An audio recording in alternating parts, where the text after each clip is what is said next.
Amateur Radio News and Notes for Friday, May 9th, 2025. I'm Ed Kabik, November 2, Echo Charlie. In the log this week, we'll be talking about Dayton Hamvention that's going to be happening next weekend from the 16th through the 18th. Also talk about how Yaesu just released details of the new FTX-1 radio. Also, this weekend, Saturday, there will be the Armed Forces Day Crossband test. Amateur Radio News and Notes is going to be on a break next week. We'll talk about MVARC Nets on the air, see what's happening with DX, give a solar activity update, talk about some upcoming contests, and as always, talk about some interesting online radio content.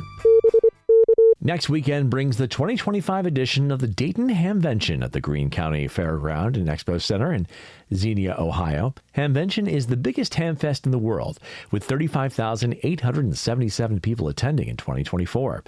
This year promises to be another big year for the Hamfest, which runs from 9 a.m. to 5 p.m. on Friday, May 16th, and Saturday, May 17th, and from 9 a.m. to 1 p.m. on Sunday, May 18th. As usual, there will be exhibitors in multiple buildings as well as a large flea market. There will be continuous forums as well on many topics of interest to amateur radio operators. And your author will be there again this year, and I look forward to reporting on what is always a fun weekend. More information about Dayton Hamvention can be found at hamvention.org. Yaesu released details and pricing of their highly anticipated FTX-1 Series radios at the end of last week.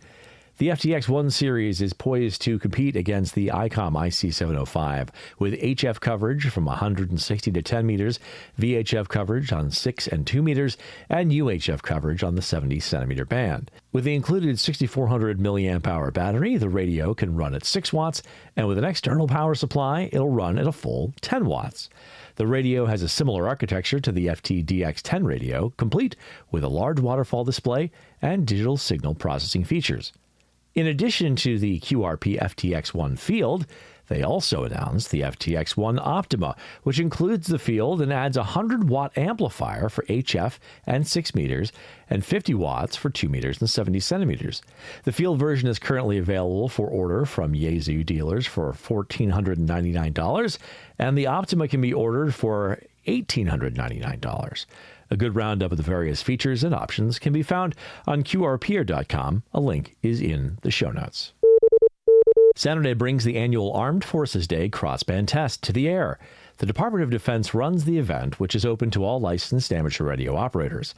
It is designed to test crossband two-way communications between military stations and radio amateurs as authorized in 47 CFR 97.111. Several military stations will transmit on military frequencies and will announce the frequencies on the amateur radio bands they will monitor. Full details of the stations and frequencies can be found in the show notes.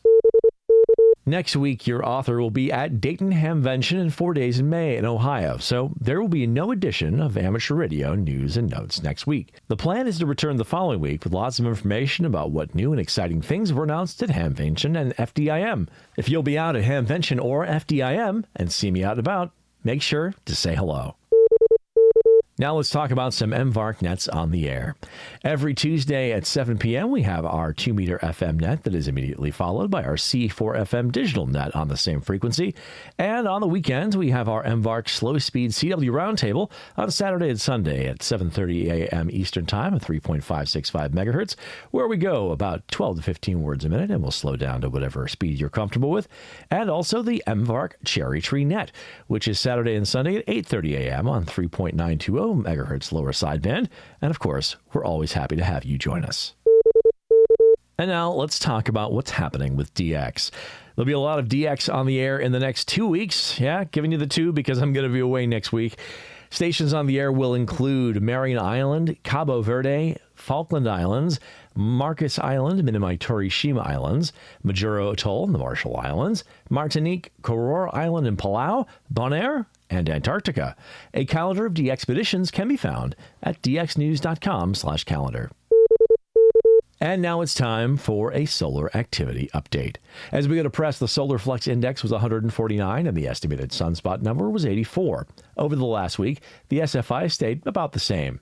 Solar activity has been at low levels and there are 4 numbered sunspot regions visible here on Earth. The geomagnetic field has been at quiet, unsettled levels in the last 24 hours and the solar wind speed reached 1,031 kilometers per second yesterday. NOAA is forecasting unsettled to minor storm levels today and quiet to active levels tomorrow and Sunday. The KP index is expected to get into the 4s today with minor G1 conditions likely today and values declining Saturday and Sunday. The chance of solar radiation storms at the S1 or greater level is low at 5%. R1 to R2 radio blackouts are possible with predicted probability of 40%, and R3 or greater blackouts are unlikely with a 5% chance predicted. There's a reasonable chance of 6-meter propagation, and this past week brought a few openings, so keep an eye on the band and the spotting clusters to be ready for the next time the magic band does its thing. HF conditions have been favorable overall, and it remains a fantastic time for amateurs of all license classes to get on the air and work the world. Good sources of real-time solar information include spaceweatherlive.com and solarham.com. A good overview of conditions can be found at dx.qsl.net/propagation. To see D-layer absorption data and associated radio blackouts, see the NOAA DRAP absorption page. And to see real-time maximum usable frequency, or MUF, and critical frequency, or FOF2, information from RadioSonde data, visit prop.kc2g.com. And now a look at some upcoming contests. On the contest calendar this weekend, we can look forward to the FIST Saturday Sprint, the Volta WWRTTY contest, the CQ-M International DX contest, the SKCC Weekend Sprintathon, the Canadian Prairies QSO Party, the 50 MHz Spring Sprint, and the 4 States QRP Second Sunday Sprint.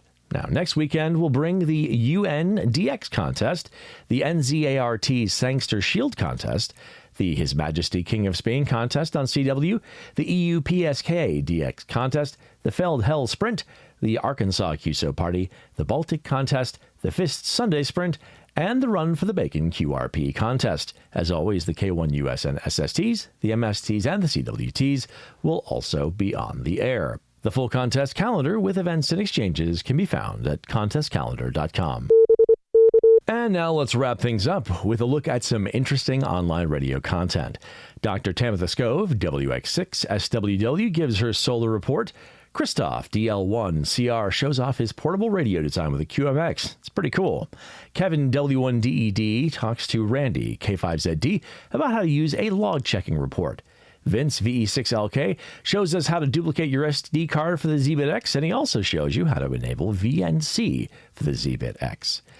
The Save It for Parts channel takes a look at the hackable Quansheng UVK5. Steve, KM9G, takes a look at an M17 hotspot. Kevin, KB9RLW, experiments with magnetite PETG 3D printed filament for RF shielding. Mike, K8MRD, enjoys single sideband on the QMX. Sean, W9FFF, reviews the NFET half-wave spool antenna. The Oxford Shortwave Log gives a 2-month reflection on the Malahit DSP2. Save It for Parts takes a look at NOAA weather satellites set for decommissioning. Steve, KM9G, builds an M17 module 17.1. Matt, M0DQW, takes a look at the updated SI4732 DSP receiver. Walt, K4OGO, upgrades his JPC-12 antenna. Mike, K8MRD, asks the age-old question, will it antenna? And Vince, VE6LK, talks to Andy, N0APX, about his end-fed biscuit. And that's all for this week. I'm Ed, November 2 Echo Charlie. Thank you, as always, for being with us. Again, next week we'll be off, as we'll be at Hamvention, but in 2 weeks we'll be back and do it all over again. We definitely hope you have a great couple of weeks ahead. Best 73, and we look forward to seeing you in 2 weeks.